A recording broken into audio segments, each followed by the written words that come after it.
सबगोटे के नमस्कार करे छी। 10म दिन का कथा कह रहल छी। 10म दिन कथा अहाँ के कार्तिक जन्म छन।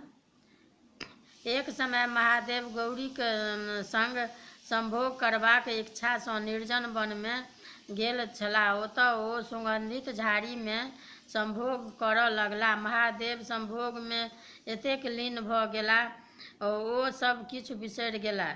संभोग करैत करैत बहुत दिन बीत गेल। देवता सबके एही सँ चिंता होबऽ लगलैन। ओ सब ब्रह्मा ओतऽ पहुँचला और महादेव जाहि रूपे संभोग में लीन छलाह से कहि सुनाओल।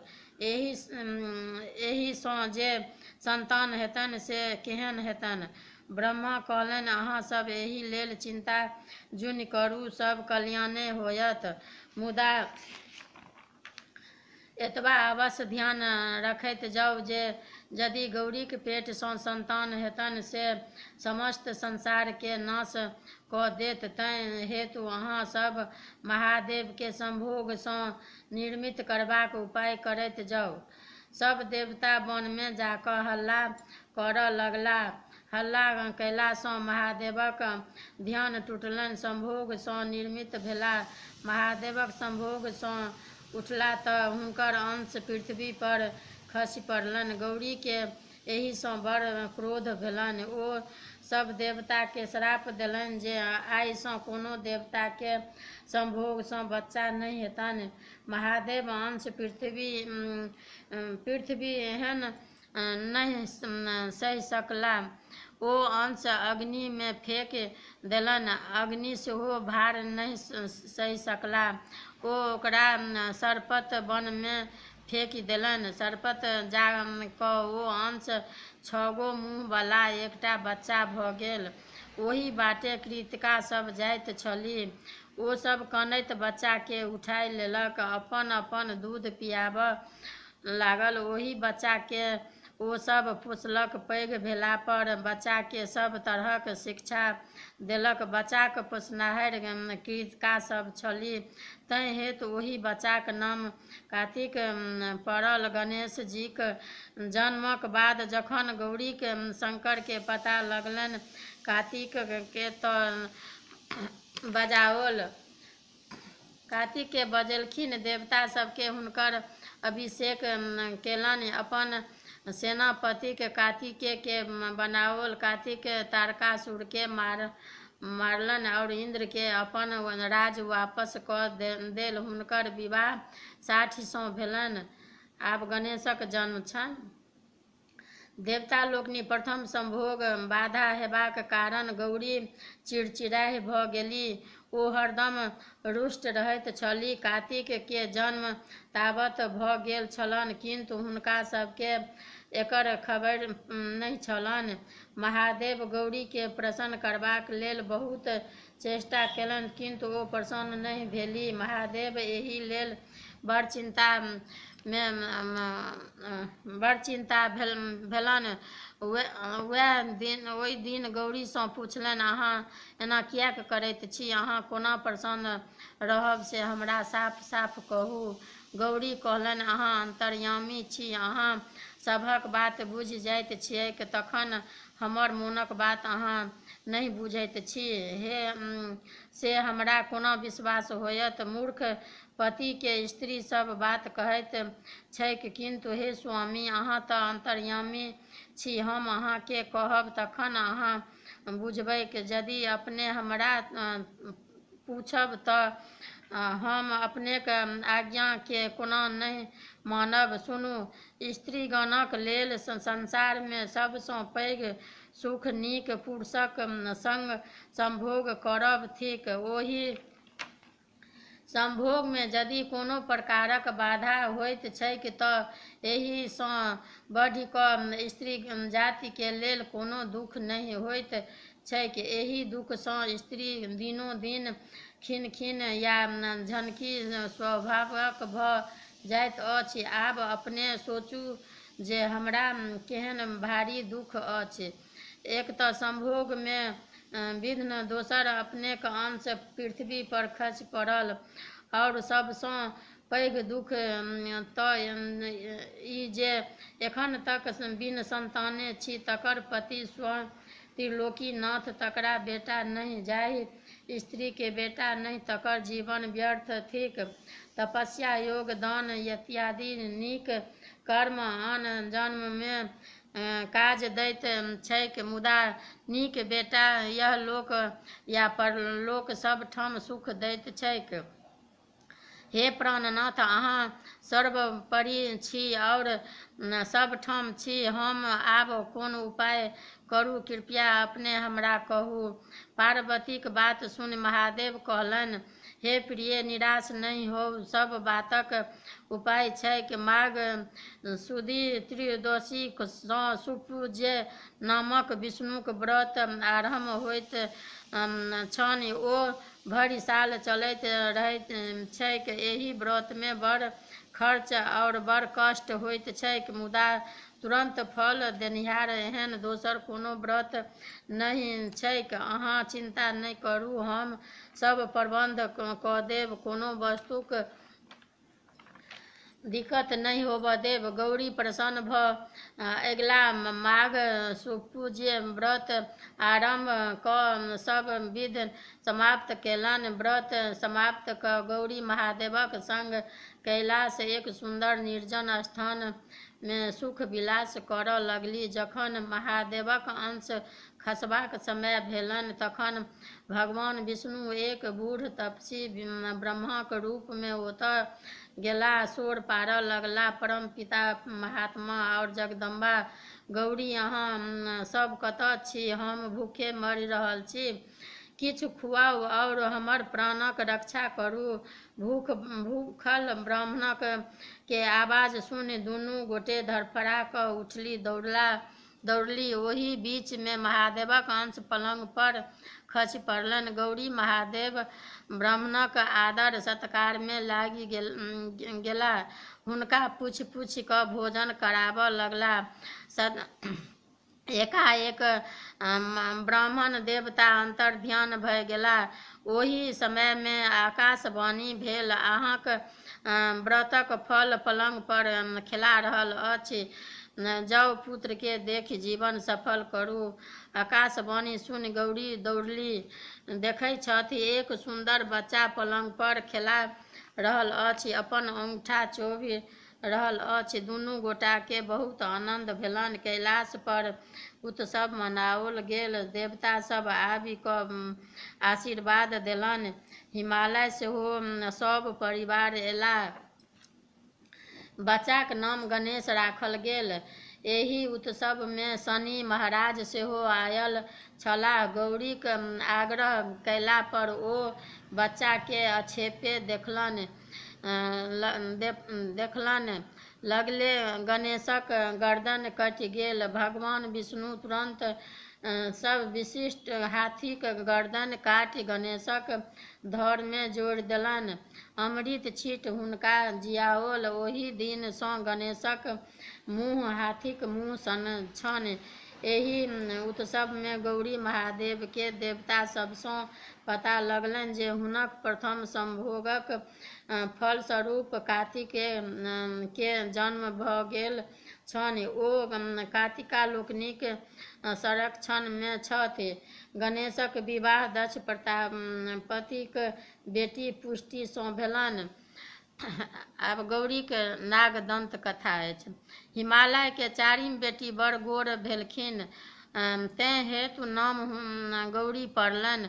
गौरी जहन बियाह योग्य भेली तऽ मनयन हिमालय के कहऽ लगली, अपने बैसल छी, कन्यादानक कोनो व्यवस्था नहि करैत छी। कोनो बुढ़बा अबैत अछि, बेटी के लऽ जाइत अछि, ई नीक बात नहि अछि। कोनो व्यक्ति के पठा क नीक वर ताकू, जाहि तरहें नीक लोक सब कन्यादान करैत छथि, एहि बेर तहिना कन्यादान करब। हिमालय सोचऽ लगला जे एहन के लोक छथि जे सब ठाम जाइत छथि, सभक गुण दोष के जानैत छथि।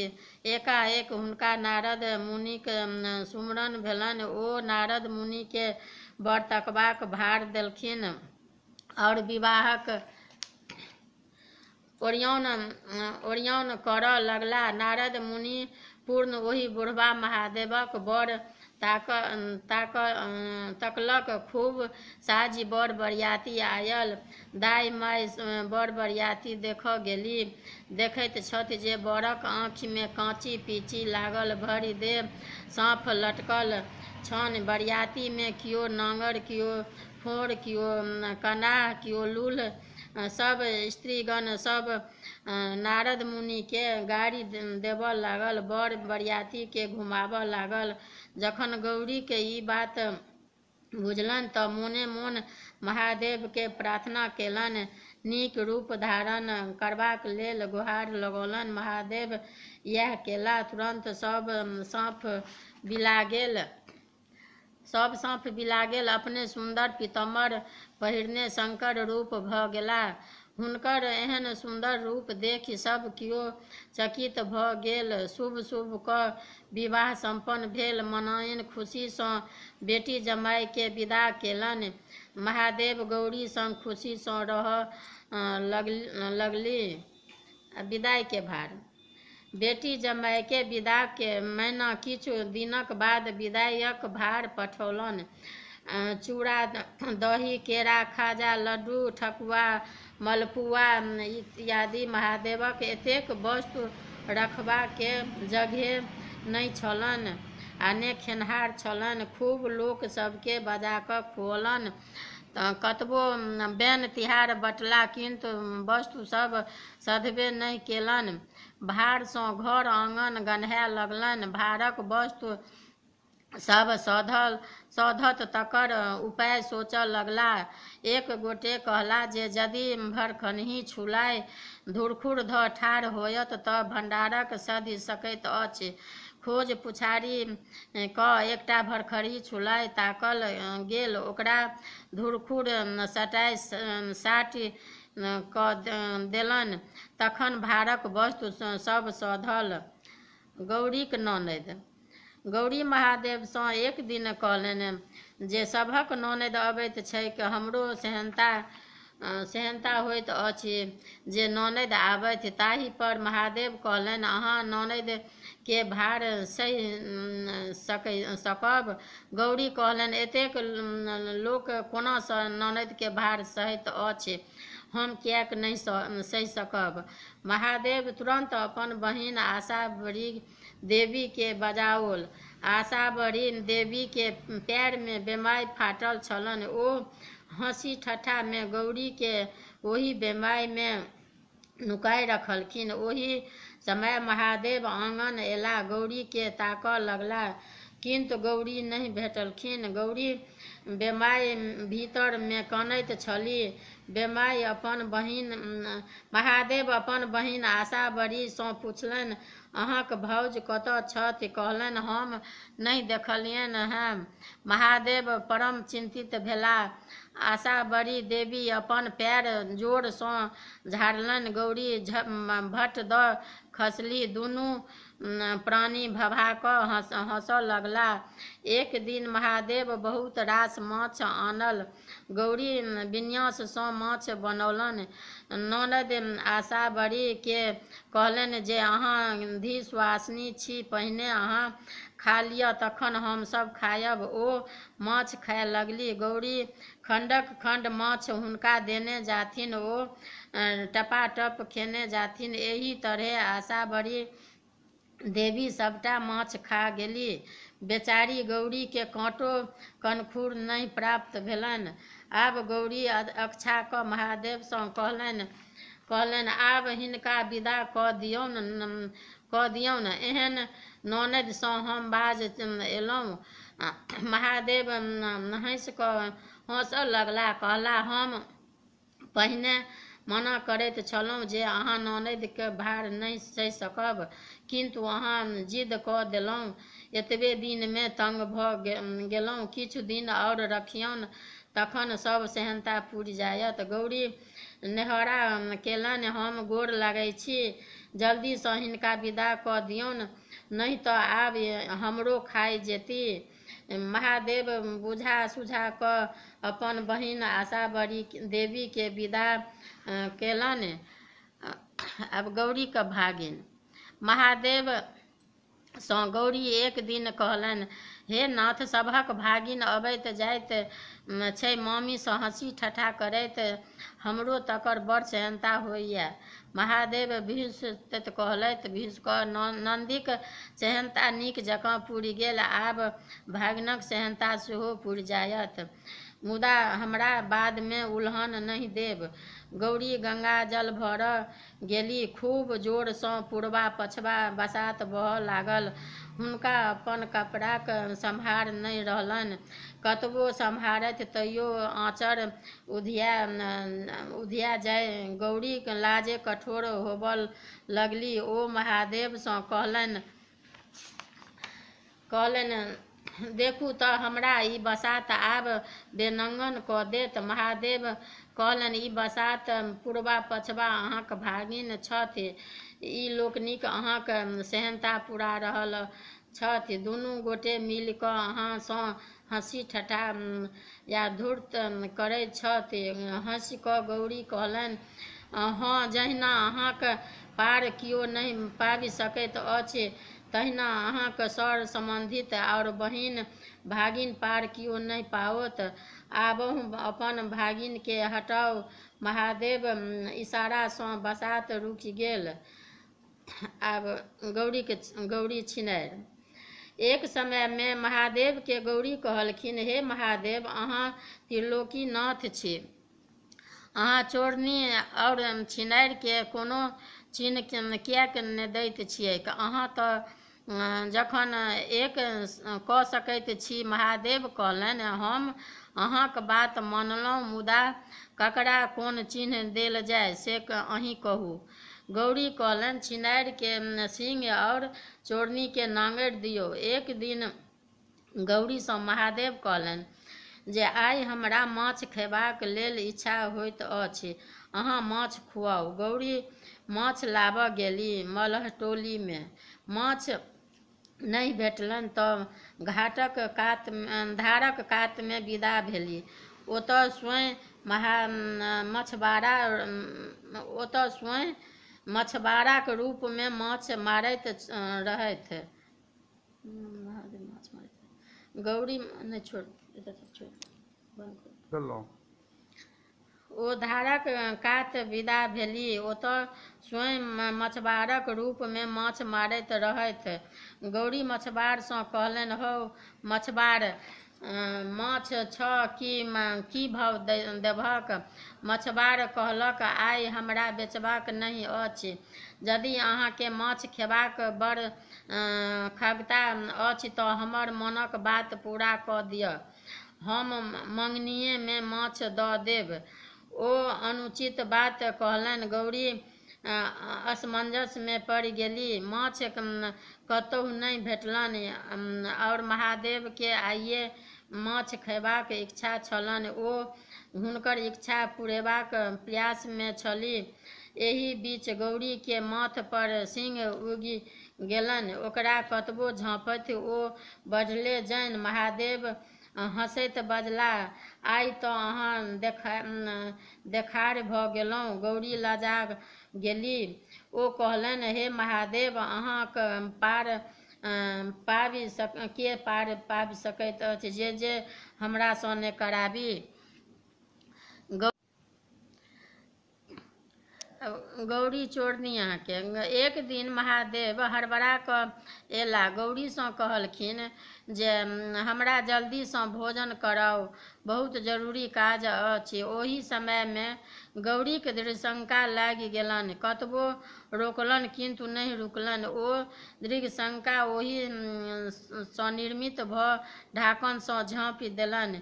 महादेव झाँपल वस्तु के देखि कऽ गौरी सँ पुछलनि जे चोरा कऽ ई की रखने छी? गौरी लाजे कठोर भऽ गेली। ओ की कहथिन, हुनका किछु नहि फुरेलनि। गौरी के एहि बीच बड़ पैघ नांगरि लटकि गेलनि। ओ परेशान भऽ गेली। अंत में ओ महादेव के उचती मिनती करऽ लगली, हे महादेव, आब अपन भावट समेटू। जे किछु अहाँ के कहैत छी से हमरहि पर बजारि दैत छी। आब भऽ गेल।